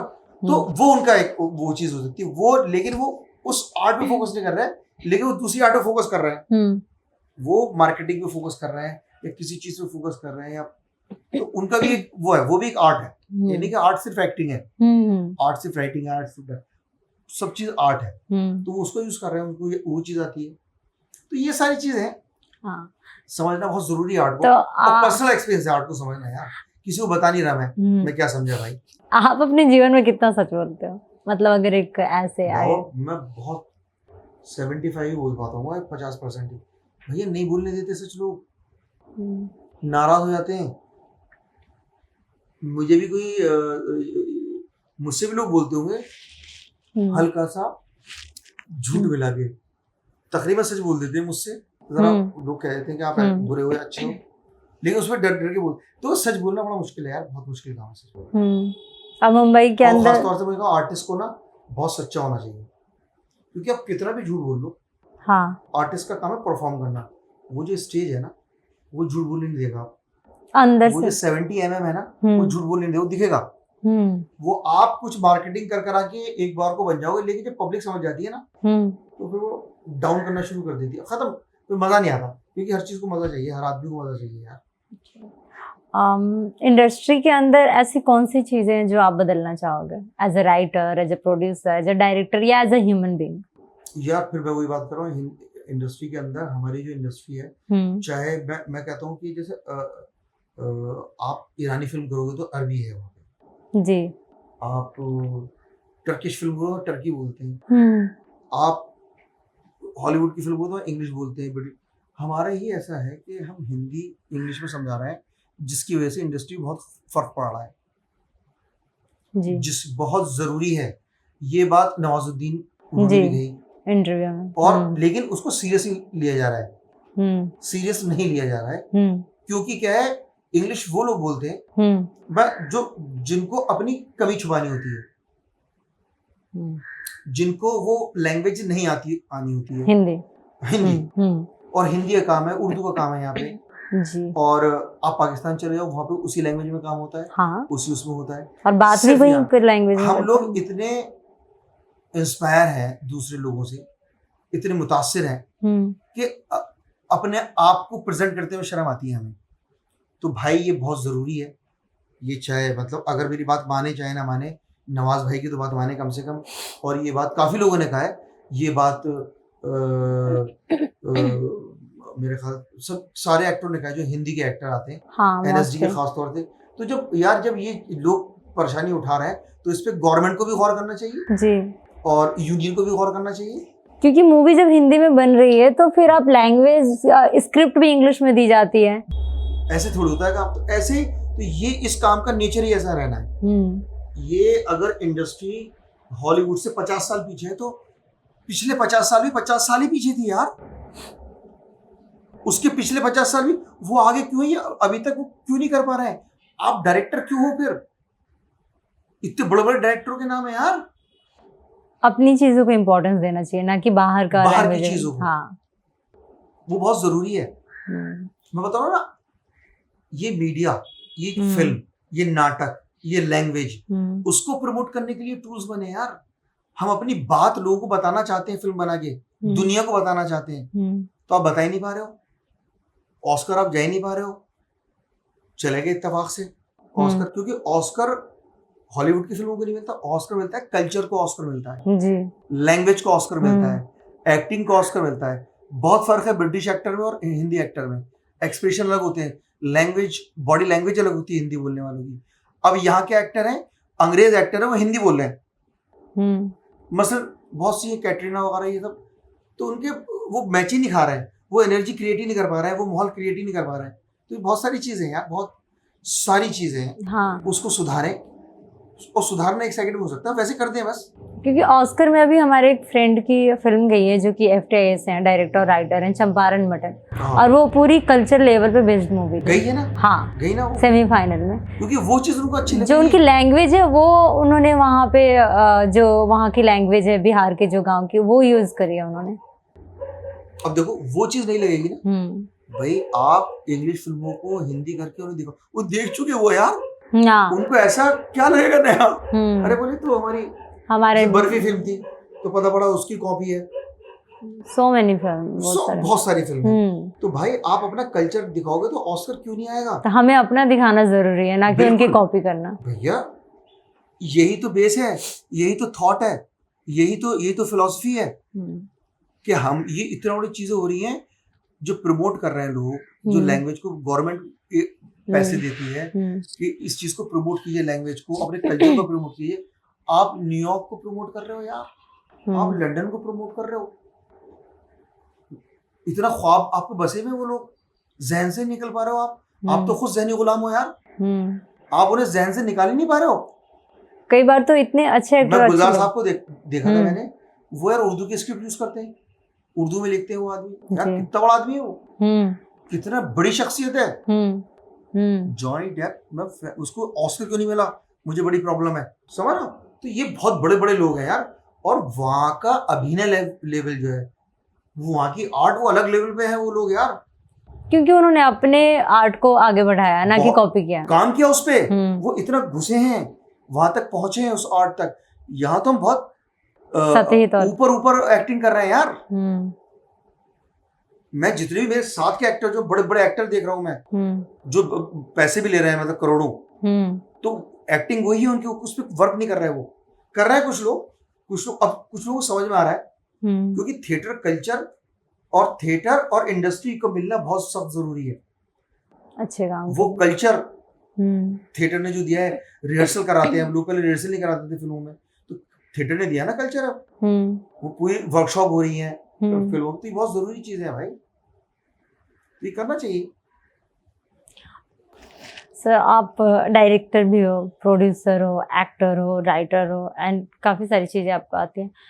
तो आपके अकॉर्डिंग जब थिएटर में या फिर सिनेमा में एक एक्टर या फिर डायरेक्टर, प्रोड्यूसर कोई भी चीज़ परफॉर्म कर रहा होता है, और कोई एक चीज़ है जो कि एक सीरियस बेस्ड और एक कॉमेडी है, तो दोनों में आपके अकॉर्डिंग क्या प्ले करना आसान है या टफ है? यार देखो, क्या ये सब मूड की बात होती है। आसान, सब चीज आसान है। अगर आपको मजा आ रहा है किसी चीज में तो आसान है, क्योंकि मजा है तो मजा है। आपको मजा नहीं आ रहा है तो हर चीज मुश्किल है। आप जबरदस्ती कर रहे हो, आप जबरदस्ती राइटर बनना चाहते हो, आप जबरदस्ती प्रोड्यूसर बनना चाहते हो, आप जबरदस्ती डायरेक्टर, वो गड़बड़ी है। और कॉमेडी का भी एक मूड होता है, समझे, और जो सीरियस आप रोल करो उसका भी एक मूड होता है। सीरियस के लिए आपको सोचना पड़ेगा थोड़ा, मतलब कॉमेडी के लिए भी सोचना पड़ता है। उसका कोई कॉमेडी का मूड मेंटेन करना मुश्किल होता है, क्योंकि कॉमेडी, और अब जैसे मैं आपको फिर मिसाल दे रहा हूँ, फिर से शादी है, कॉमेडी प्ले है मेरा, लेकिन सीरियस टॉपिक बहुत सीरियस है। एक लड़की का हलाला होगा, उसके बाद शादी होगी, वो क्यों हलाला करेगी लड़की, क्यों किसी के साथ सोएगी वो लड़की, फिर उसके बाद वो डिवोर्स देगा, फिर शादी, इतना सीरियस है। कॉमेडी फील करने की बात है। अब मैंने फील किया तो कॉमेडी लिखता चला गया इस पे, और इसी को फील करूंगा तो यही चीज सीरियस होती चली जाएगी, समझ लो। कॉमेडी सीरियस ही चीज कॉमेडी हो सकती है, और कॉमेडी चीज सीरियस हो सकती है। दुनिया की कोई भी सीरियस चीज ला के मैं कॉमेडी बनाऊंगा, उससे कॉमेडी करनी आती है। दुनिया की बता कौन सा ऐसा, शेक्सपियर पूरा कॉमेडी हो जाएगा। चार्ली चैपलिन भी कहते थे कॉमेडी ट्रेजेडी से, ट्रेजेडी है चार्ली चैपलिन पूरी। वो अपनी महबूबा के पीछे रहता है बेचारा, नहीं पटके दे रही भाई, समझ रहे हो, उसी के उसमें लगा रहता है। कभी कहीं फंस गया, अगर वो सीरियस करने जाओ सीरियस हो जाएगी, आप रो पड़ोगे उन्हीं सीन को देख के जी, समझ रहे हो। तो ऐसा नहीं है, ये आर्ट है, समझिए। आर्ट का मीनिंग है मूड, आर्टिस्ट का मूड बहुत जरूरी है। वही चीज तो अब कितनी अब ये थोड़ी कॉमेडी अलग से लिखी जाती है, ये सीरियस अलग से होता है, तो आप उसको कर लो उसको। वैसे मैंने तो ऐसे देखे कि एक्सीडेंट हो गया लोगों का, चोट लग गई, उसमें हंस रहे हैं क्योंकि हंसी आ गई एक्सीडेंट पे, जबकि वो मर रहा है, समझ रहे हो। वो मर रहा है लेकिन वो इस तरीके से एक्सीडेंट हुआ कि हंसी आ रही है। तो ऐसे भी लोग देखे, गिर जाते हैं लोग, तो कई बार लोग हंसने लगते हैं गिरने पे, एंड फिर जब रियलाइज होता है कि अरे इसको चोट लग गई, देन उनको तो फिर सीरियस हो जाते हैं, और ये बहुत लगी, एकदम हो गया। तो कहीं पे भी कॉमेडी हो सकती है और कहीं पे भी ट्रेजेडी, ऐसा कुछ वो नहीं है। आप आपके अकॉर्डिंग इंडस्ट्री के अंदर आप अपना कॉम्पिटिटर किसको मानते हो? खुद भैया। मैंने बताया जैसे बड़े मियाँ दोबारा नहीं कर पाऊंगा मैं। अच्छा, क्यों? लिखा नहीं हो सकता, क्रिएट नहीं हो सकता, वो क्रिएट नहीं हो सकता। मैं फिर से शादी भी लिख पाऊंगा दोबारा। मीन्स अगर एक बार जो कोई चीज क्रिएट हो गई वो दोबारा नहीं हो सकती। अब वो मैं इतना बड़ा नहीं हूँ, समझिए, मैं इतना इंटरेस्टिंग नहीं हूँ जितनी मेरा काम है। लोग क्या होता है मेरे काम से मेरा अंदाजा लगाते हैं बहुत मजेदार आदमी होऊंगा। समझ नहीं भैया, बहुत खतरनाक हूँ मैं। गुस्सा आता है, समझ रहे हो, कहेगा यार ये तो हंसता रहता है, तो कॉमेडी में गुस्सा भी आता है, समझिए। तो वैसे काम देखो आप, बहुत अलग है काम मेरी जिंदगी से। मैं अपने काम को देखता हूँ, मैंने कहा यार कैसे करूंगा ये अब, समझ। तो मेरा भैया कोई कॉम्पिटिटर नहीं है, मैं खुद ही एज एन एक्टर भी खुद, डायरेक्टर भी अपनी ही डायरेक्शन में उलझा रहता हूँ मैं, अपनी कहानी में उलझा रहता हूँ कि और कहानी सच्ची कैसे हो। और अच्छी कुछ नहीं होती, अच्छा कुछ भी नहीं है और खराब कुछ भी नहीं है। एक मूड है, एक वो है वाइब है जो अचानक आपको काम करवाती है और वो हो जाता है। तो ये सारी चीजें। और जैसे कि आपका प्रोडक्शन हाउस भी है और आप इतने सालों से प्लेस कर, आपने इतने सारे प्लेस किए, मूवी बनाई, फीचर फिल्म, तो इतनी बड़ी टीम को आप कैसे मेंटेन करते हो? कैसे उसमें लाइक उनके और आप में बीच में जो रिलेशन है वो कैसे उस लेवल पे रखते हो कि आप उनके साथ काम कर सको और वो आपके साथ काम कर सके इतने सालों से? आप काम करते करते ये सारी चीजें आती है। मैंने बताया ना मैंने MBA किया, ना FTI किया, ना NSD किया, समझे। अब जैसे मुजम्मिल कुरैशी है, 18-19 साल से मैं जानता हूँ, मेरे साथ काम करते हैं। पवन है, पवन तो मेरे साथ ऐसे रहा है जैसे 15 साल तो एक रूम में रहे और पवन थिएटर करते थे 2010 से जब पवन, तो उसको कैसे जानूंगा मैं? मुझे लग रहा है कि पवन को शायद घर वाले नहीं जानते होंगे इतना, और पवन मुझे जितना जानता है मेरे घर वाले नहीं जानते होंगे इतना, समझ रही है। तो यहाँ जो रिश्ते बने हैं हमारे 20-25 साल में जितना हमने काम किया है, तो उनको मैनेज करने की आदत पड़ गई है। रोज मैं कहता हूँ भैया 25 को शो है, कुछ है कुछ नहीं है, सारिका है, कविन है, ये सब साथ में इनको मैं क्या मैनेज करूंगा यार? ये तो मेरी जिंदगी है, जैसे मेरी जिंदगी मैनेज होगी ये भी मैनेज होती चली जाएगी। ये इतनी बड़ी चीज है कोई नए आदमी के लिए, ये पूरा झमगट जो दिख रहा है तुमको लग रहा होगा कि यार इतनी बड़ी चीज कैसे, लेकिन मेरी जिंदगी है वो, ये आदत है। कभी जब तू आती है घर पे कोई ना कोई होता है, हाँ। मैनेज ही तो हो रहा है वो भी तो सारे बिजी लोग ही तो आते हैं यहाँ पे टाइम निकाल के, हाँ। वो बिना मैनेज करे हो रहा है। वो सिर्फ मेरा हो गया फोन पे, कहाँ है यार मैं घर पे हूँ, मैं भी आ रहा हूँ, मैं यहाँ आया तो मिलकर चल रहा हूँ, ये बहुत जरूरी है। तो ये सारी चीजें, यही कोर्स है। ये जब लिखूंगा इसके बारे में वो बुक बन जाएगी कि मैं मुजम्मिल कुरैशी को कैसे मैनेज करता था, पवन कुमार को कैसे मैनेज कर, पवन को कैसे करता था, सुमित को कैसे मैनेज करता था, शिवानी को कैसे, अबीर को कैसे, इसको पूर्वा नरिश को कैसे मैनेज करता था बड़े मियाँ में, हुसैन दलाल को कैसे मैनेज। तो ये भाई उस टाइम थे, अब नहीं कर सकता, वो बहुत बड़े हो गए, अब मुझे इनके लिए मैनेज रखना पड़ेगा, समझ रहे हो। अब मैं नहीं कर सकता भैया, चाहे इनके साथ काम करूं मैनेज नहीं कर सकता, समझ रहे हो। तो ये तो सिस्टम, अब और लोग हैं मेरे साथ काम कर रहे हैं, तो मेरा तो साल के हिसाब से लाइफ के लोग भी चेंज होते रहते हैं। ये काम ऐसा तो है नहीं कि भैया आपकी परचूनी की दुकान है वही 50 साल से नौकर चला आ रहा है। यहाँ तो भैया बैक स्टेज वाले एक्टर बनते हैं, एक्टर से वो बनते हैं, तो वो एक लॉट चलता रहता है और इतने जानने वाले बनते रहते हैं। वही एक्सपीरियंस है, हर रोज नए आदमी से मिलता हूँ मैं, हर रोज नहीं तो 30 से 34 दिन। अभी एक मैसेज पढ़ा रहा था मैं जी, मैसेज किसने, कास्टिंग डायरेक्टर ने भेजा एक्टर को मेरे साथ काम करने के लिए। अब मैं फंस जाता हूँ उसमें जी। अगर मैंने कास्टिंग डायरेक्टर पे के नाम पे तो वो मुझे नहीं बुलाएगा ऑडिशन के लिए। मुझ जैसे प्रोड्यूसर डायरेक्टर एक्टर के लिए ऑडिशन के लिए जाना, कास्टिंग डायरेक्टर से रिलेशन बनाना बहुत मुश्किल है, और रिलेशन बनाना एक आर्टिस्ट के लिए बहुत मुश्किल है किसी के साथ, क्योंकि उसके दिमाग में बहुत सारी चीज चलती रहती है। नहीं हो रहा सेट भाई दिमाग में आदमी मेरी कहानी में, तो कैसे लूं मैं, समझ रहा। और वो हो गया चलता फिरता सेट हो गया मेरे दिमाग में, समझ। तो ये तो मेरा ना मेरा जो दोस्तों से जो भी मेरे दोस्त चाहे और मेरा एक हद है, क्योंकि एक जगह जाके मैं एक्टर भी हूँ, राइटर भी हूँ, डायरेक्टर भी, प्रोड्यूसर भी हूँ, क्योंकि मैं नाटक भी करता हूँ। तो मुझे अब एक नाटक में जो मेरे 400-500 लोग जो दोस्त जानने वाले ले नहीं सकता ना, नहीं। और ऐसी शख्सियत से जैसे मैं हूँ, उनसे नाराज भी लोग रहते हैं, हाँ। और दोस्त भी रहते हैं लोग।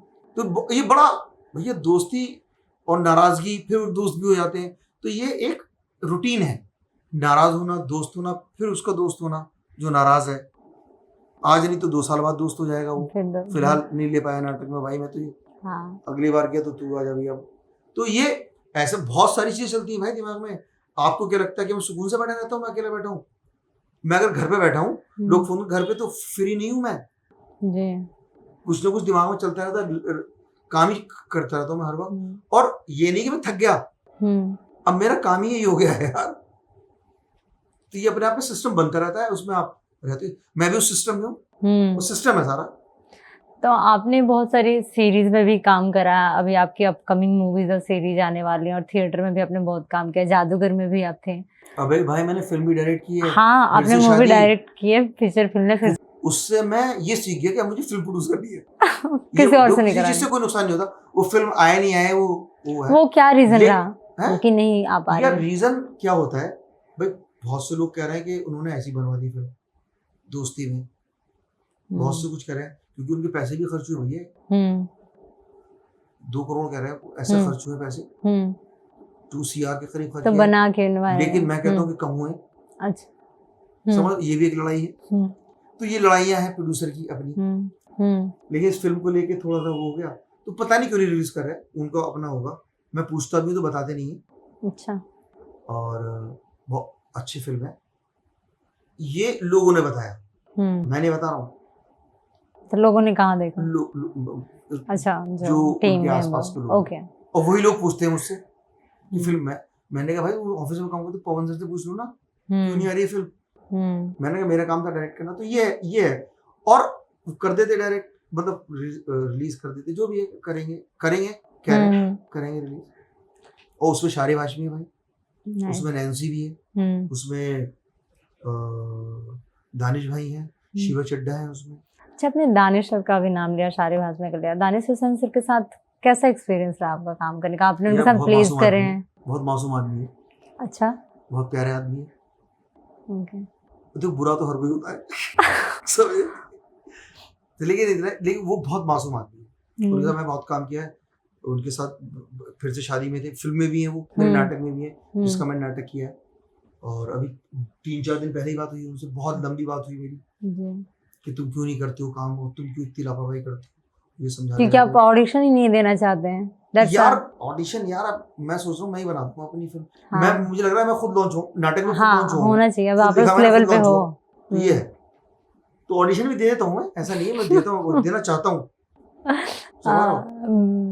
कास्टिंग पे को भी देना चाहता हूँ समझे। और भाई मैं तो ऑडिशन ऐसा दिया है भैया, मैंने उसमें खिड़की में पूरा बड़े में किया, तो भी मेरे एक्टिंग कास्टिंग डायरेक्टर समझ नहीं है, मैं क्या करूँ भाई, इससे ज्यादा क्या कर सकता हूँ, पूरा नाटक दिखा दिया भाई एक साथ। पॉलिटिक्स के बारे में आप क्या कहना चाहेंगे? भाई वैसे तो कुछ नहीं कहना चाहूंगा पॉलिटिक्स के बारे में, बहुत लोग बहुत कुछ कह रहे हैं, लेकिन जितना ही मैंने सुना है अभी तक, चाहे केजरीवाल हो, चाहे मोदी हो, चाहे कोई ये सब जो नेता है बड़े बड़े, चाहे कांग्रेस के जमाने में देश चल रहा था जी, समझे, बीजेपी के जमाने में देश चल रहा है, और इसके बाद भी जो है तो भी देश चलेगा, देश नहीं रुकेगा हमारा कभी भी, ये है। लेकिन यहाँ पे एक अच्छी सोच की जरूरत है, जिसमें हर जाति, हर वर्ग, हर रिलीजन अपनी आजादी के साथ और सुकून से रह सके, बस मैं ये चाहता हूँ। ठीक है, सोच बहुत जरूरी है, नेता जरूरी नहीं है भाई। What is the best compliment you have ever received? जब मैंने नमक मिर्च किया था प्ले, मतलब उसको अडॉप्ट किया था, लिखा था, और जब परफॉर्म किया तो उसमें मैंने एक रोल करता था, काफी रोल करता था उसमें, और रोल करने के बाद जब पीछे मुझे पता पड़ा कि बैक स्टेज पे नसीर सर मुझे बुला रहे हैं, तो भाई मुझे लगा कि क्या हो गया। तो जब उन्होंने कहा कि तुम कहाँ के हो, मैंने कहा बुलंदशहर से और अलीगढ़ से मैं पढ़ा हूँ। तो बोले यार बुलंदशहर में तो हमने बदमाश का नाम ज़्यादा सुना है, लेकिन पहली बार देखा जो एक आर्टिस्ट देखा है मैंने, तो वो मुझे बहुत बड़ी, इससे बड़ी बात कोई कह नहीं सकता अब मेरी लाइफ में, आगे जो भी कुछ होगा, लेकिन इतनी बड़ी बात कोई कह नहीं सकता, क्योंकि वो बहुत करीब से जानते हैं बुलंदशहर को, बहुत करीब से जानते हैं अलीगढ़ को, और बहुत करीब से मुझे जानते हैं, तो इस वजह से वो कह सके, तो वो मेरे लिए बहुत बेस्ट था कॉम्प्लीमेंट, जबरदस्त। जंगल बुक के बारे में आप कुछ कहना चाहेंगे? बहुत ही बेहतरीन और बहुत ही उम्दा प्ले है भाई, जंगल बुक बहुत ही पॉपुलर प्ले है बच्चों का, बच्चों के चिल्ड्रंस प्ले। और ये इस प्ले की शुरुआत की थी सुमित और शिवानी ने, उस वक्त वो इलाज, तो हम लोगों ने फिर उसको प्रोड्यूस किया था, मेरे ख्याल से एनसीपी ने प्रोड्यूस किया था। okay. जंगल बुक और पापा 2 प्ले प्रोड्यूस किए थे उस टाइम में। तो वो जंगल बुक की शुरुआत की थी, बहुत अच्छा उन्होंने डायरेक्ट किया भाई। म्यूजिक के मामले में तो सुमित बहुत ज़बरदस्त है, एक्टर ही बहुत अच्छा है, लेकिन म्यूजिक और ये सब बहुत ज़बरदस्त प्ले किया। लेकिन सेकंड पार्ट जो जंगल बुक का है वो उससे आगे की कहानी है, तो वो जो क्रिएट की उसमें गगन ने, राइटिंग में गगन था, पवन और लोकेश राय, तो ये लोग, ये बहुत जीनियस लोग हैं भाई। और सेकंड पार्ट भी बहुत ज़बरदस्त उन्होंने लिखा किया, म्यूज़िक उसका पूरा मोहित और गगन, म्यूज़िक मतलब गगन ज़बरदस्त भाई, म्यूज़िक वो करता है भाई, एक्टिंग तो ज़बरदस्त एक्टर है, राइटर बहुत अच्छा है, मतलब कमाल का आदमी है।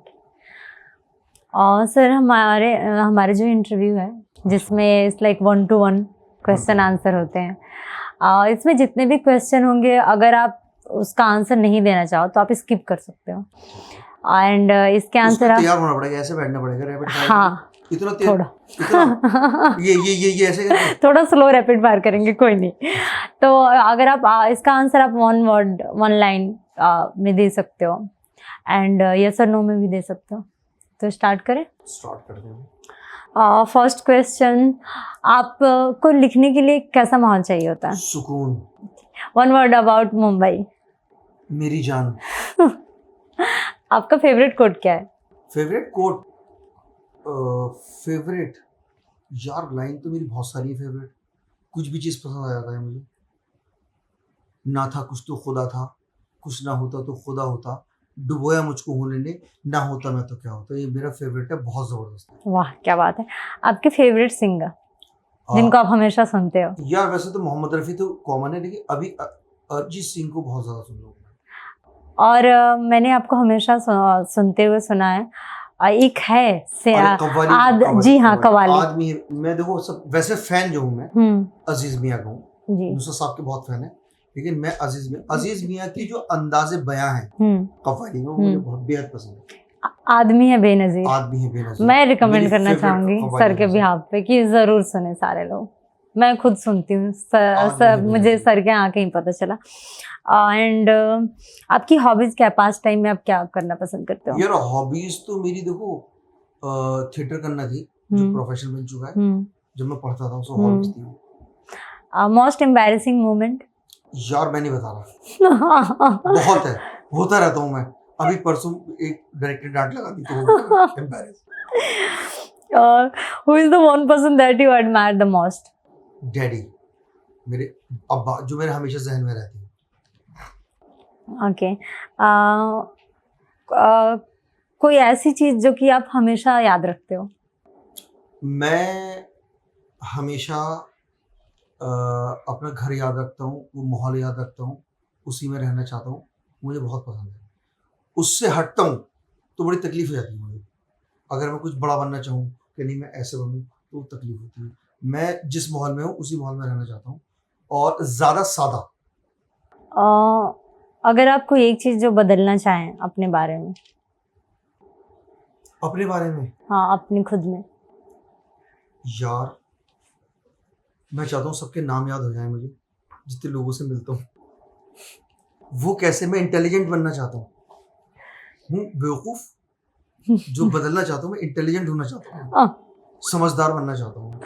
और आंसर ऐसे कौन सी कॉमन मिथ है जो लोग आपके बारे में लोगों को लगता है? क्या मिथ कोई ऐसे? मिथ ये है, देखो मेरे बारे में लोग मुझे बहुत बेवकूफ समझते हैं, लेकिन मैं हूं नहीं। समझ रहे हो? पहला मेरा यही लगता है कि यार ये कौन है यार ये, लेकिन जब मेरा काम देखते तब उन्हें लगता अरे ये है क्या हूँ। अच्छा, तो पहला इंप्रेशन ही मेरा बेवकूफी का लगता है हर किसी के सामने। तो ये मिथ है मेरा। बाद में उनको पता चलता बाद होगा में। कि इमरान रशीद ये है। कोई थिंग जो आपको एक्साइट करती है? यार कहानियाँ कोई कर जाती है, कोई कैरेक्टर खास तौर पे ओके। मुझे एक्साइट कर जाता है, उसके लिए लिखना, तो वो चीज़ सिचुएशन कोई, तो मुझे चलता रहता है वो मेरे दिमाग में। Any regrets in life? यार अभी तो बहुत अच्छी जिंदगी मैं गुजार रहा हूँ, पहले से बेटर, जो पहले था उससे बहुत अच्छी, ऐसा कुछ नहीं है। ओके। एनी एडवाइस जो कि आप इस इंडस्ट्री के जो लोग हैं, अपकमिंग एक्टर्स हैं, राइटर हैं, उनको देना चाहो? यार देखो ये कि काम करो, सिर्फ काम करो, सिर्फ काम करो, उसके अलावा कुछ काम नहीं आएगा। भूलना जरूरी है? भूलना बहुत जरूरी है, क्योंकि क्या है ना, कुछ ऐसे आपकी जिंदगी में वक्त गुजरता है जो आपके बहुत जकड़ लेता है, आपको आपके अंदर समा जाता है, बहुत मुश्किल से भूल, लेकिन भूलने से क्या है ना, रिलीफ मिलता है। भूलना बहुत जरूरी है, कोई भी बात जी। हर हर बात की हद रखिए आप, यानी कि पूरी जिंदगी उसको लेके चल रहे हैं तो पूरी जिंदगी को लेके नहीं जाए तो उसको लेके चलने का कोई फायदा भी नहीं है। ज्यादा जितनी जल्दी हो सके भूल जाइए, और अब नेक्स्ट कल के बारे में सोचिए, और कल के बारे में सोचिए, आज के बारे में सोचिए, सिर्फ न कल के बारे में सोचिए ना भैया Be in the moment में, आज जो है आज है, कल कुछ भी नहीं है। Favourite self practice? Favourite self practice जो आप डेली करते हैं? मैं पढ़ता हूँ, रीडिंग करता हूँ, राइटिंग करता हूँ, ये मेरी रोज का है।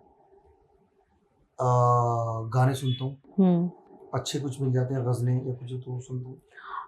अगर आप एक दिन के लिए प्रधानमंत्री बन गए तो आप क्या करेंगे? यार मैं कुछ नहीं करूंगा, क्योंकि कुछ फायदा नहीं प्रधानमंत्री बनने से। हो सकता है मैं सो जाऊं, क्योंकि सो नहीं पाता हूँ मैं। तो शायद प्रधानमंत्री सो जाऊंगा, उठाए ना मुझे बस, और जब मैं उठूं तो फिर एक आम आदमी की तरह अपने काम में लग जाऊं। नाइस। अगर आप कोई लॉटरी जीत जाते हैं तो आप क्या करेंगे? लॉटरी? मैं क्या करूंगा उस लॉटरी का? अपने काम में लूंगा, और थिएटर करूंगा, उससे फिल्म करूंगा, और अच्छी लॉटरी हो गई 1-2 करोड़ रुपए की तो फिल्म बना दूंगा बहुत जबरदस्त, ये गारंटी है। लेकिन बनाना मैं 10 करोड़ की चाहता हूँ, 50 करोड़ की चाहता हूँ, 2 करोड़ की नहीं। लॉटरी बड़ी चाहिए। आप अपने जीवन में आप क्या आपको ऐसा लगता है कि आपको लोग कैसे याद रखें? आप कैसे याद रहना चाहते हो? कि एक आया था, लोगों से मिलने का बहुत शौक था। अच्छा। लोगों से मिलता था, पार्टी करता था, वो चला गया। अपने फैमिली के बारे में क्या बताऊं, बहुत अच्छी है फैमिली, सबकी अच्छी है। अम्मी बहुत अच्छी है मेरी। आप किन के क्लोज हो ज्यादा, मदर या फादर? यार मैं सबसे ज्यादा क्लोज अम्मी के हूँ। अभी तो डैडी थे बहुत ज्यादा। अच्छा। डैडी तो 99 में इंतकाल हो गया डैडी का, लेकिन अम्मी से बहुत ज्यादा क्लोज हूँ।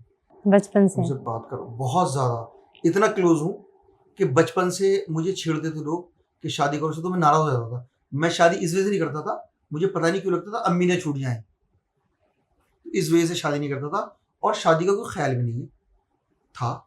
लेकिन अब शिवा से मेरी शादी हुई है तो ये ख्याल उसने डाला, वरना वो नहीं डालती तो ख्याल नहीं। तो अम्मी से अभी भी वैसे ही रिश्ते कायम है? अम्मी से वैसे बात करती हूँ। वो जो बचपन का मिथ था वो टूट गया कि ऐसा जरूरी नहीं कि शादी के बाद ऐसा हो कि अम्मी से? ऐसा बचपन में था। डर जाता था अम्मी को यार, वो देखता रहता था जिसकी शादी हो, अम्मी को पूछ ही नहीं रहा अपनी, ये किससे सुनता रहता था मैं, तो मैं डर जाता था। मैंने कहा अम्मी को नहीं छोड़ूंगा भाई, शादी तो सॉरी, लेकिन शादी भी अच्छी चीज है, शादी करना अच्छी चीज है। अच्छा, ये तूने पूछा नहीं लेकिन मैं बता दे रहा हूँ। ओके। कभी आपको ऐसा फील हुआ कि आप स्टक हो गए हो काम करने के दौरान? बहुत बार। अभी मैं फंसा हुआ हूँ, अभी आगे नहीं बढ़ा कहानी को लेकर। अच्छा। और कब मैं वो होऊंगा, बहुत बार, हर बार। You like party? बहुत। लेकिन सुकून वाली भाई, अपने चिल वाली पार्टी, बैठ के बातें करें, अपने बारे में समझे, म्यूजिक खेले, यानी कि ढकाढक वो वाली party. Favourite play? Favourite play आपका अपना भी हो सकता है, किसी और राइटर का भी। अच्छे लगते हैं अपने, तो सबको अच्छे लगते हैं। आज रंग है, और आपका ये स्टोरी इन सॉन्ग के राइटर यार, वो अलग अलग कहानियां हैं। पूर्वाना ऋषि ने लिखा है आज रंग है, ये सुनील शर्मा ने जी। अच्छा, एंड आज रंग है पूर्वाना ऋषि, आज रंग पूर्वाना ऋषि का, और अतुल कुमार का पिया बहरूपिया, बहुत अच्छा। और अभी वैसे ये भी अच्छा किया है, बागेल वैली भी अच्छा, लेकिन मुझे पिया बहरूपिया बहुत पसंद है। Gitanjali. Favourite writer? Favourite writer मेरे शौकत थानवी है, शौकत, और प्रीतिश बुखारी, कॉमेडी है, क्योंकि कॉमेडी पसंद है, वही मैंने पढ़ा है ज़्यादा। फेवरेट एक्टर और एक्ट्रेस इंडिया में?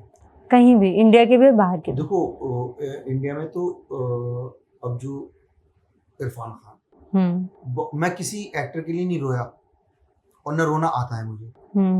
इरफान खान के लिए मैं आंखें गीली हो गई थी, और नसीर सर, जो परेश रावल, और बाहर आप देखेंगे तो बहुत है, जॉनी डेप तो बहुत ही फेवरेट है मेरा, अल पचिनो सही है, सबने कहा तो पसंद कर लिया मैंने, ऐसा नहीं, बहुत अच्छा एक्टर है। और विद्या बालन बहुत पसंद है मुझे। दीपिका, अरे यार, यू लाइक दीपिका बालन? दीपिका सबसे ज्यादा अभी तक जो है आलिया भट्ट, यार वो थिएटर नहीं करती, लेकिन वह बहुत जबरदस्त एक्टर है, मजेदार, उसे देखने मजा आता है, जैसे इरफान खान को, जैसे नसीर सर को, ऐसा। Favourite movie? फेवरेट चेंज होती रहती है मेरी। कोई अभी रिसेंट देखी हो सीरीज मूवी जो अच्छी लगी हो? मैंने बताया ना, नोवेयर। हाँ।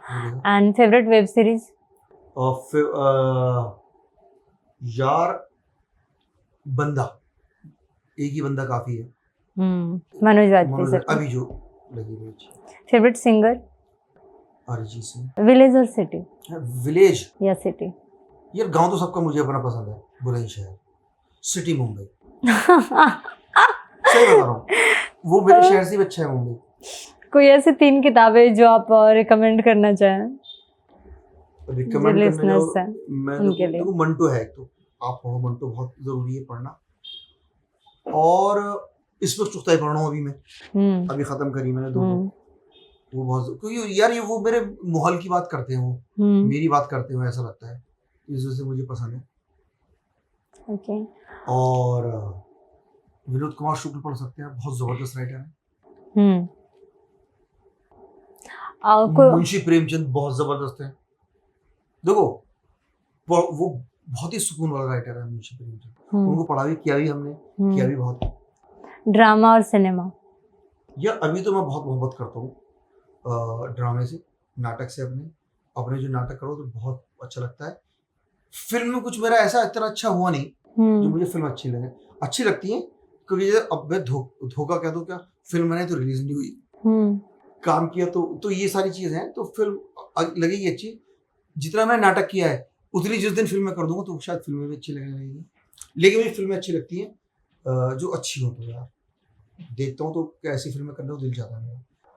स्कैम देखी आपने, आपको कैसा लगा? स्कैम मुझे बहुत अच्छी लगी, बहुत। गगन को देख के मुझे बहुत खुशी हुई, क्योंकि मैं फैन हूँ ना जी, तो फैन को ना सब अच्छा लगता है अपने एक्टर का, ये है बहुत अच्छी।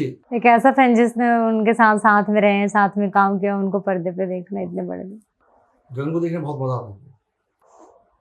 कभी किसी ने आपका दिल दुखाया? भैया दिल तो मेरा तो दुखता ही रहता है, कभी नहीं भाई, हर वक्त, मतलब हर 10-15 दिन के बाद कुछ ना कुछ ऐसा हो जाता है कि दिल दुख जाता है मेरा। तो ऐसा नहीं है, किसी ने दुखाया है और बहुत लोगों ने दिल खुश भी किया है। हाँ, भी पूछने वाली थी, अगला सवाल यही था, किसने दिल खुश किया? उनका नाम 1-2 का? दिल दुखाया नहीं, 2 उन्होंने खुश भी किया है, ऐसा नहीं कि दिखाया है इसने, और जिन्होंने दिल दुखाने के लिए पैदा हुए हैं वो। उन्होंने दिल खुश भी किया है मेरा। तो दुखाने वाले का नाम नहीं जानते, आप ही जाने वो बेहतर है। जिन्होंने खुश किया उनका बता दीजिए नाम। हाँ, यह सब दोस्त हैं। तो क्या हुआ बता दीजिए, 2-3 नाम तो बता ही सकते हैं। पवन ने बहुत दिल दुखाया है भाई। हाँ, वो बहुत खुश किया है उसने। दोनों। और मुजम्मिल भाई ने बड़ा कभी कभी दुख दिया है मुझे कि मैं रिहर्सल पे नहीं आऊंगा, लेट आऊंगा तो मैं दिल दुख जाता था, फिर वो कहता था मैं आ रहा हूँ, खुश हो जाता था मैं। तो ये देखो, दिल तो दुखता रहता है और खुश होता रहता है। तो इसमें सिर्फ पवन सर और मुजम्मिल भाई के ही नाम है या आगे बहुत है, बहुत है। मोहित ने दिल दुखाया मेरा भाई। मोहित अग्रवाल। हाँ। मैं बहुत है भाई। आकाश ने भी दुखा दिया दिल, अब मैं क्या करूं? उन्होंने क्यों दुखा दिया दिल? पता नहीं। कोई ऐसी जगह जहाँ पे आपका ड्रीम हो कि मुझे वहाँ थिएटर करना है? या लंदन। अरे यार करना है, करेंगे इंशाल्लाह। बिल्कुल। सर बहुत बहुत शुक्रिया आपका हमारे साथ इंटरव्यू करने के लिए। तुम्हारा ही बहुत बहुत शुक्रिया, तुमने मेरा इंटरव्यू लिया तू जानने के बाद भी। तो कि मैं तो जानती हूँ क्या जरूरत है, ये भी कह सकती थी। जी बहुत बहुत शुक्रिया। मैं चाहती थी कि आपको सभी लोग जाने जो नहीं जानते हैं, क्योंकि जो भी मुंबई में रहते हैं या जो आपके शहर से हैं, बहुत सारे लोग हैं जो आपको जानते हैं, क्योंकि आपने ऑलरेडी इतना सारा और इतना अच्छा काम किया है मुंबई में, इतना अच्छा थिएटर किया है कि हम सब जानते हैं। बट मेरा ऐसा था कि जो लोग बाहर रह रहे हैं या फिर जो मेरे होम टाउन से या जो अलग जगह से बिलोंग करते हैं, कोलकाता से, बिहार से, दिल्ली से, तो इतने बड़े बड़े शहर में भी बहुत सारे लोग हैं जो बहुत सारा थिएटर और सिनेमा कर रहे हैं। तो मैं चाहती थी कि वो लोग आपके बारे में जाने, कि उन्हें पता चले कि मुंबई में एक बंदा है जो कि छोटे से शहर, बुलंद शहर से मुंबई में आके इतना अच्छा काम करना और इतने बड़े लेवल पे करना बहुत बड़ी बात है। और हम सब इंस्पायर होते हैं आपसे, होंगे ये इंटरव्यू देखे कितने सारे लोग। तो इसके लिए आपको बहुत बहुत धन्यवाद अपना समय देने के लिए। बहुत तारीफ हो गई।